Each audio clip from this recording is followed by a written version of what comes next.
Hey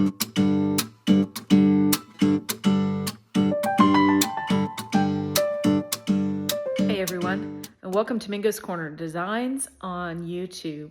So my name is Michelle Marshall. I am the Mingo behind Mingo's Corner, and I am here today to talk to you about what you do when you forget to do the hem stitch while your project's on the loom. I am normally really good about remembering to do this, but I have embarked upon a scarf. I was having fun with playing with the warp and the weft and all the different things.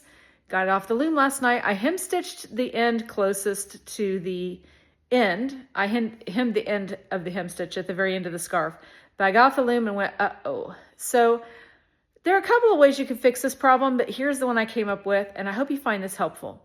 If you do, please hit that like and or the subscribe button, because I'm going to continue to share with you all the crazy things that happen when we start to weave and end up having to problem solve in the process. Hope you find this helpful. All right, so here we are with my project. I have used a couple of different yarns in the warp, including a silk ribbon. And, you know, I had a lot of things going on. I just got really excited. So I got to the end of my warp, and might help if I find the end of my warp. Here we go. And I remembered to do a hem. And as I'm starting out this hem, I look at my notes to see what I did at the beginning. And I suddenly realized that I had never done a hem stitch at the beginning. So I had to sit there and figure out on the fly. I ended up doing up to weft threads over 2 warp threads. It's really hard to figure out sometimes, especially when I've got as many different things going on in my warp. I have the ribbon, which you can't do any kind of twisting or fringing with. I have this DK weight yarn, which might twist nicely. And then I've used my sock weight yarn as a doubled yarn. So there's a lot to think about here about what I'm going to do with these fringes. My gut right now says maybe I'll do something like 2 ends per twist, and twist bundles of 6. But I ended up doing the over 2 up to for the hem stitch, for the simple fact that I wanted to make sure I caught the silk ribbon with one of the warp ends, just to kind of give it a little more security. I'll be handling the silk ribbon in a different way that'll make sure it's not going to go anywhere, but I'm going to handle the silk ribbon differently. So then I got to the other side and I'm like, great, now how am I going to get a hem on this? And there are a few tricks and tips out there. This right here was my first clue I wasn't thinking, because that's a split ply join that I did with my sock yarn at the beginning of the project. And that means I didn't give myself 4 times the width to do a hem. I came up with a plan. I haven't washed this at all. The reason I haven't washed it, of course, is because I like to twist my fringes or braid or whatever I'm going to do with them prior to putting my project into the water. If the yarns are going to do something different in the wet finish, I would like to make sure that I have secured them in their final position. If I'm braiding, I want them to be braided. If they're going to be plied or twisted, I want them to be plied or twisted. If you're a person who likes having your fringe just hang out, then, you know, that's not so important. But you still will want to obviously have your hem stitch in. So what I'm going to do here is I'm going to leave the waste yarn in, and I'm going to pull out the very last one of my fringes. Now, you might be saying, but you were going to twist your fringe and it's going to ruin your numbers and all that. And yeah, that may be true. But more important than fringe twisting or braiding or numbers or anything else is a simple fact that I have to have a hem. So I'm going to take these 2. These happen to be pretty long.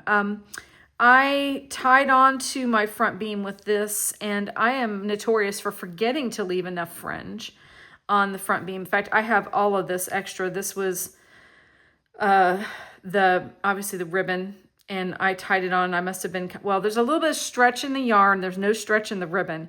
So when you take it off, you end up with the yarn being a lot shorter than the ribbon itself.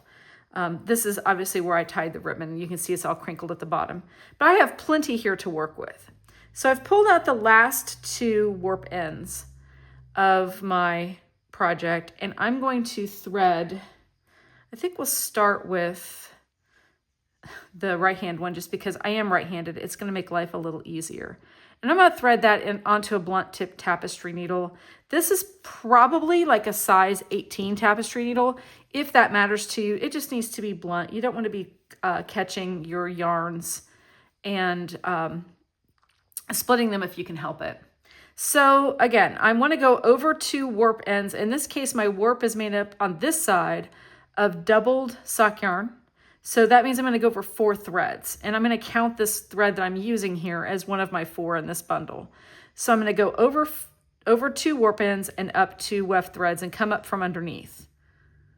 And then I'm just going to hem stitch like I normally do. I'm just going to do it in my hand. It's not going to have the tension on it that it would have if this were on the loom. But in the overall scheme of things, this is not going to be that hard to do. By using the last warp thread, I know that this thread is anchored securely because it's in the warp over. So see, I've gone over 2, and I'm going to come up 2, and then I'm going to create a C since I'm right-handed and do this. And then I'm just going to cinch it down a little bit. I don't want to cinch it down so tightly that I distort the edge, but I do want to cinch it down enough that it actually provides a little bit of a stopgap to that bottom weft yarn. So I don't have any weft, obviously. I mean, another way I could have done this was to have inserted another weft pick or 2 with a needle and then use that as what I did with my warp. But I'm like, I have plenty of, use that as my weft and done my hem stitch. But I have plenty of these warp threads. Nobody's going to notice if one's missing off the edge. And this will hopefully get me to where I need to go. Now, the question will be is how far will it get me? Obviously, I didn't have any of these were 4 times, 3 times the width of my project. So I am going to run out, at which point I assume I'm going to pull up a warp thread out of the middle of the project and borrow it to continue with. Starting to lose my threading on my needle. So at some point here, we're going to have to say, yeah, we need a new end, but we've got a little ways to go yet. So again, finding my bottom weft thread, which is right here. I'm going to come up, make a little cross in the back, and then come back down below that bottom weft thread. This is basically a blanket stitch. It's just a blanket stitch with counting. If you've ever worked a blanket stitch on a raw edge of fabric, or if you've done it, a popular place to see blanket stitches worked is on the edge of like fleece blankets. So if you've ever worked that, this is the same stitch. You're just being very deliberate about where exactly you're going to put your thread. Okay, I have about 2.5, 3 inches of my yarn here, and I'm not all the way across. That's okay. So how far across did I get? I got about 1/3. That's not too bad. So I got to figure out now, how do I anchor this? Because I can't just, I can't leave it in my fringe because it's too short.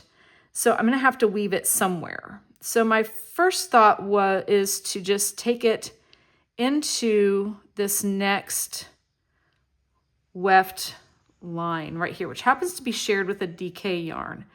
And then another trick is to do a right angle with that thread. So I've come up with this yarn, so I'm going to parallel. I'm just going to go over, under, just like the yarn below it. And I'm going to come out over here. And because I've done a right angle, I've come up my warp and then over with my weft. In theory, this should not go anywhere, but we could also come back down and come out somewhere and leave it. I'm just going to like put my needle in first and then kind of try to force the thread. But doing a single right angle should be enough to anchor it. This was easier said than done. This is where a needle threader or a dental floss threader or something would be handy for this, or you could use that. Okay, so now I've got that thread in there. It's anchored. Once I've wet finished this will get kind of thicker.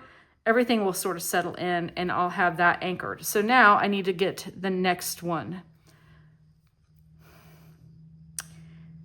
I don't think I want to use, oh, well here, we'll just take one from the group I just did. So let's pull one of these 2 ends out. This is the answer. I really didn't want to grab one of these 2 of the DK threads, my line of thinking there was, okay, if I grab one of those, it is gonna show in the middle of my project. So I'm gonna have one.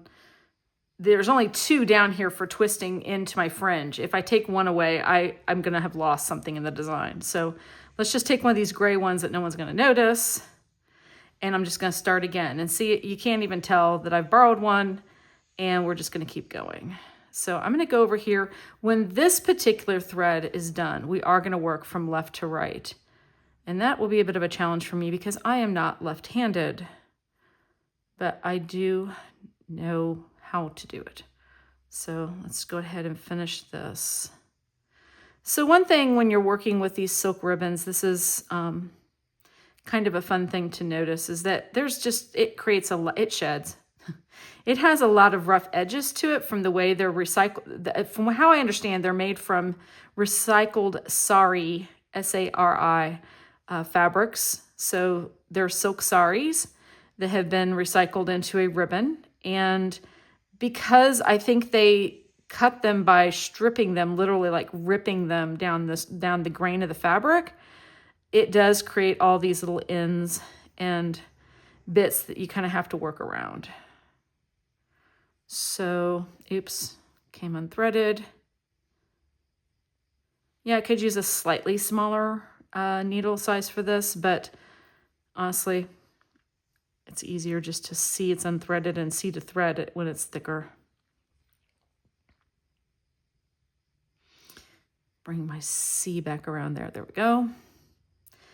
All right, I'm getting to the point where I don't have very much yarn left to work with. So I'll do one more. There's another nice long sari piece that's kind of working its way into my project. Okay, there we go. We'll work this one, and then again, we'll do that same thing I did last time. So I'm gonna go into the next channel and I'm gonna parallel this for 3 or 4 threads up. This time, of course, I've started it up against a different color, but I'm not gonna worry about that too much because in the overall scheme of things, it is not going to really be that noticeable. And I'm gonna come over here and, okay, I think I worked too close to the end of my thread. So we'll do this again where I'll thread the needle through first, and then I will re-thread the needle. There we go. All right, I'm gonna leave that one like that. The one right angle just keeps it, if you pull it this way, even if it pulls back in, it still has to work its way down to come out. So the theory behind the right angle is literally just to keep your thread from being easily pulled back out. You kind of have to work it out. Okay, now we'll come over from the left-hand side and we'll do this. I'm gonna try to do it left-handed because it really is easier to work left-handed if you're going left to right. Okay, so I've gone up 2 weft threads and over 2 warp threads, and I'm gonna go ahead and just make the first stitch. It's always a little wonky on the edges, but that's okay. We still can make our stitch. Now I'm gonna go under my weft thread, under my bottom weft thread, up to the right this time, up 2 weft threads, over 2 warp threads. I'm gonna make the loop. This time, instead of making a C, I'm making a D because I'm coming from the right side. So there, you can sort of see the D. Yarn's got a mind of its own today. All right, and then I'm gonna pull that tight. And then because I am not a confident lefty, nor am I terribly ambidextrous, there we go. All right. Oh, I only went up 1. I need to come up. I need to go over 2 warps. So I need to grab one of these DK ends. There we go. And then we'll make our stitch. Okay. Over 2, up 2. Get our loop. Come back over. and make our stitch. I think leaving the waste yarn in was a really good idea because it really is giving some structure to what's going on down below my, where I've woven. And I like that. I like that I have something down there to hold on to aside from just a bazillion little empty warp ends not attached to anything. So because I did this split ply join at the beginning of my project, those will fuzz up a little bit when they're wet finished. All right, it's just going to be easier if I work with my right hand but work left to right. So again, coming over, there we go. I just have to make sure the loop goes where I want it to go. There we go. Over 2, up 2. If you don't like how one looks tension-wise, you can always retension as you go. Do the loop. When I get to the ribbon, I'm going to make sure that I catch one warp end with the ribbon. So I'm going to treat these, even though they're radically different sizes, as 2 warp ends as they are. But I'm going to just treat it like any other warp end and just give it a little extra tug there. And so I'm trying to work my way back over to this point, right? I'm going to say I may not make it. But I do think that as a solution to my problem, this is an elegant one, if not maybe the easiest one to execute. I do sometimes think when people say, well, you can retension the front of your loom and you can do this, that, and the other. And I'm like, I have hands and I have the ability to tension things reasonably well with my hands. So I've always kind of felt like, yeah, I understand what you're saying, how to do it, and I understand how to do it. I just think it's a little fussy for something that you could just as easily do in your hand. Let's see, there we go. Okay, I have to, wow, I've got 1, 2, 3 ends that aren't going to, but the good news is I ended up with the gray. So despite the fact that I am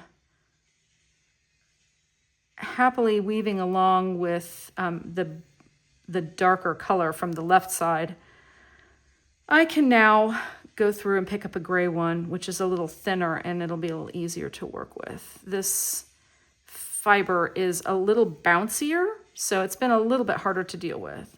All right, so I've got like 6 stitches left. You're probably all sick of seeing me do this by now, but we'll go ahead and do it anyway. Oh, joyful, I actually managed to pierce a thread. So I'm gonna pull one of the 2 gray warp ends out from that location. And we'll just keep going. And when I get to the other end, or to the other knots I did, I'll finish this off the same way. And then we will have a hem stitch. It's a functional hem stitch. It may not be the most beautiful hem stitch you've ever seen, but once it's been wet finished and you start, let's see.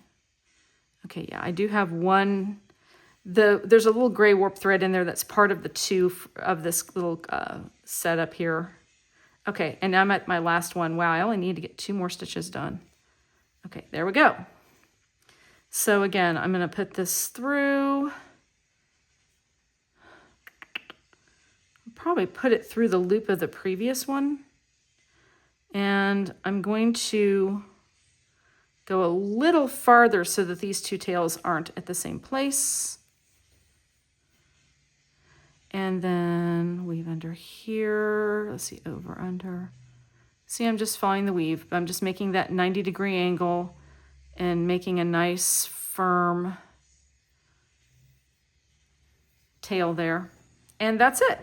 So now I have, with what, 15 minutes of effort, corrected my mistake of not putting my hem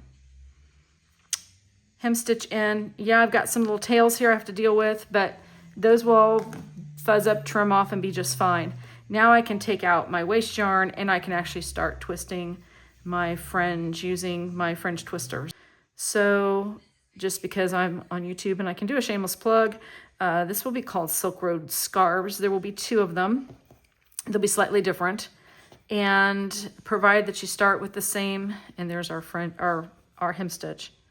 Provided that you start with the same general weights and yardages in those weights of fibers, you can get two scarves out of the pair of yarns. So that's kind of nice. Alrighty, thanks so much for watching. Hopefully somebody's going to find this helpful. This may answer the 2 in the morning question of, uh-oh, now what? And if you have any questions about it or have a specific situation where you're like, I'm not sure how this works, can it help me here? Please leave a comment in the comment section. If you liked the video and it helped you at all, hit the like button, subscribe. I'm trying to do a video about every 2 weeks. Just recently finished up a rag rug series, or at least the first part of a rag rug series. There will be more. And just kind of as I come across things, this was not a planned, oh, I'm going to make a mistake and show you. I literally just made a mistake and I'm like, how am I going to fix it? That's where these videos come from, because I think as weavers, we are innately problem solvers. And so we also like to help others when they get into a bind. Y'all take care. We'll see you on the next one.